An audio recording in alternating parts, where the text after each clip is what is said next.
You can only see half my face because of the lighting. I have donuts. Look at this. Look at the donut. It's beautiful. Manhandled donut. Okay, I'm gonna read something horribly disturbing and morbid. Hopefully. That's what I was aiming for. What is the open? The complete combined diaries of Arielle Soleil, newly the slave, and unknown. One of the subjects died today. Oh, start of Arielle Soleil. Derp. One of the subjects died today. I regret taking this position now that I'm here. I would leave, but all of the workers are sworn in, bound to the master by a blood contract. We cannot leave under threat of torture. No one escapes the master. No one has even tried. I suppose we could be free if the master was killed, but that is impossible. I was told to clean up the ghosts in the dead subjects' rooms. They must really have a problem with hauntings here. I can understand why a spirit would want to get even with these people. But I also don't want to have to use the urn of souls on them. Once a soul is trapped in the urn, it becomes impossible to get to the afterlife. I wish I had stayed at home. I have something for you guys. Urn of souls! Don't open it. Stay. Okay. Let's continue. I was beaten for giving a subject extra food today, and lost my own meals for a week to make up the difference. I know what they're doing. They're attempting to break my sense of pity. They want me to become numb, dead to the cries of pain that rise constantly from the keeping halls. They want me to be able to hurt and not be hurt. They think of the subjects as animals, toys to play with and snap parts off of any time they please. I would lose my meals every week until I starved if it meant I could cheer someone up to show them I am sorry for their fate before they are killed. I am still human. Camera. Someone tried to escape. We were forced to watch her be tortured in the most brutal ways. Even they can't sink too much lower now that they've beaten, raped, skinned, and partially eaten a 6-year-old blind girl. I've been set as a watch outside her door for the night. She stopped crying after midnight and stopped breathing after about 3. I stopped crying after 4. They told me to leave the body for now so that the other subjects would know the smell of punishment. The presence of the girl's death is crushing me. I must get out. How, I do not know. Maybe killing myself would work. But then they would take my soul into the urn. There must be a way to break contract. Some of the others went out church burning today. They brought back a collection of God writings for us to rip apart and burn. I told them I was sick and didn't want to.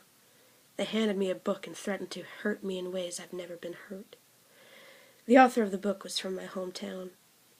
I ripped several pages out and crumpled them up, finally throwing the remainder of the book into the fire and leaving. I heard Reed talking about me in the workers' hall earlier. He was saying something about having to break the bitch before it could be properly trained. I dumped my glass of meat on his head and left. As I lay awake tonight, I can hear whispers. I don't have to listen very hard to discern who the voices are and what they were discussing. I'm glad I locked my door tonight. I looked at the camera that time. I suppose it's something of a good thing I've never been afraid of needles, or blades, or the sight of blood, because they sent me to do corpse stock today. We have 26 dead bodies in the keeping halls as of today, along with 14 live subjects, 6 of them males and 8 female. In the harvest vault there are 16 eyes, 8 preserved stomachs, 6 vials of pure necroessence, 5 brains, 4 sets of intestines, 15 intact legs, 8 scalps, and 14 intact arms. Either some of the stock has gone off, or someone's been in the stores again. This is why I don't eat the stew here.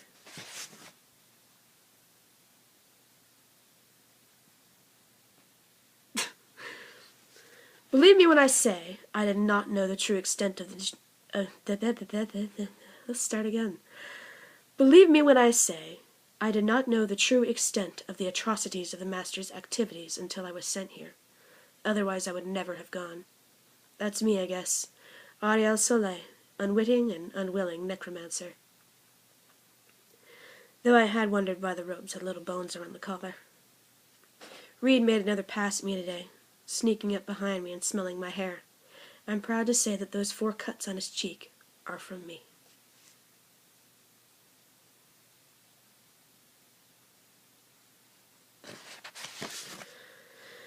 Today they dragged in some huge, chained-up monster. A special subject for one of the Master's personal experiments, perhaps?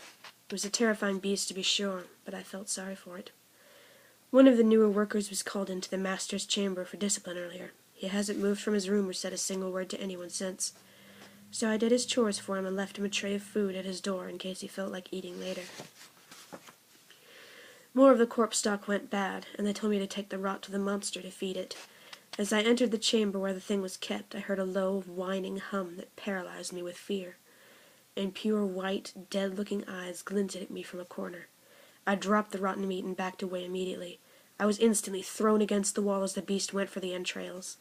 It ate messily and quickly, and when it had finished, it turned to look at me.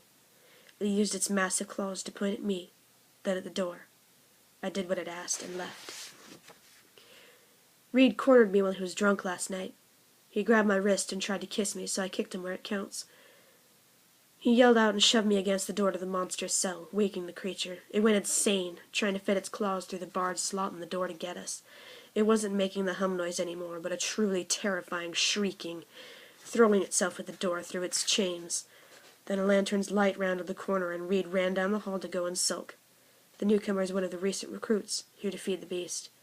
I did it for him, to say thanks.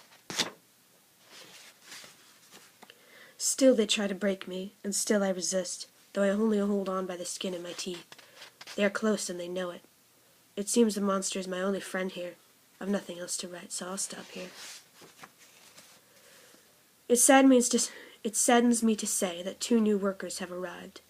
Even worse, I think they knew what they were getting into. One's name is Anna. She greatly unnerves me. The other is Harley.